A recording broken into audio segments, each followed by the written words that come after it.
Laudato si, laudato si, Bonjour.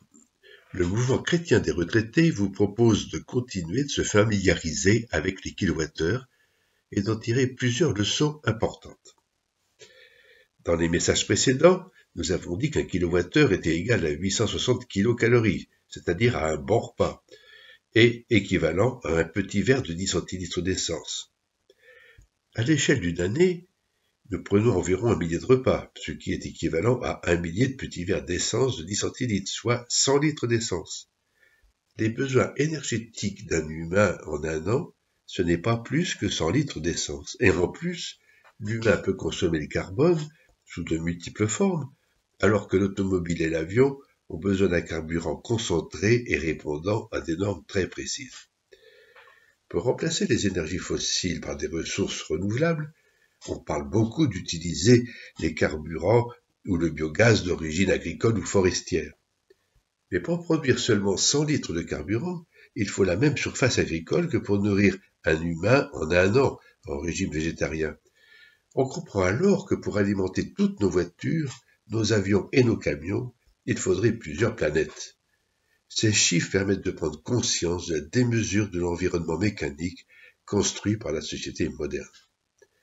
Or, de grandes compagnies passent des contrats avec les agriculteurs ou achètent des milliers d'hectares de terres agricoles ou de forêts dans l'objectif de produire des agrocarburants, et cela aux dépens de la préservation de la biodiversité et aux dépens des populations qui vivent dans ces espaces. Un deuxième chiffre mérite notre attention, la capacité des batteries.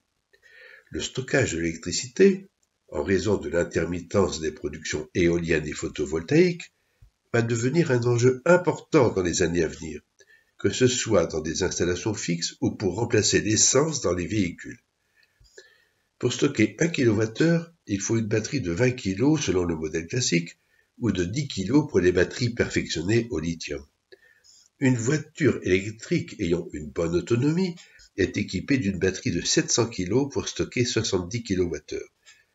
Si nous considérons la voiture individuelle pour tous ou presque tous comme un impératif de la société moderne, il est facile de comprendre que les réserves mondiales de minerais ne le permettront pas.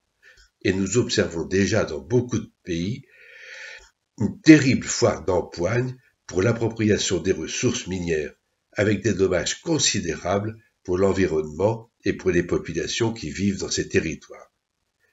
Pour vivre dans une société fraternelle, avons-nous besoin d'un environnement mécanique démesuré, source de tels dommages? À bientôt. laudato si, laudato si. Vous avez aimé ce podcast? N'hésitez pas à le partager autour de vous.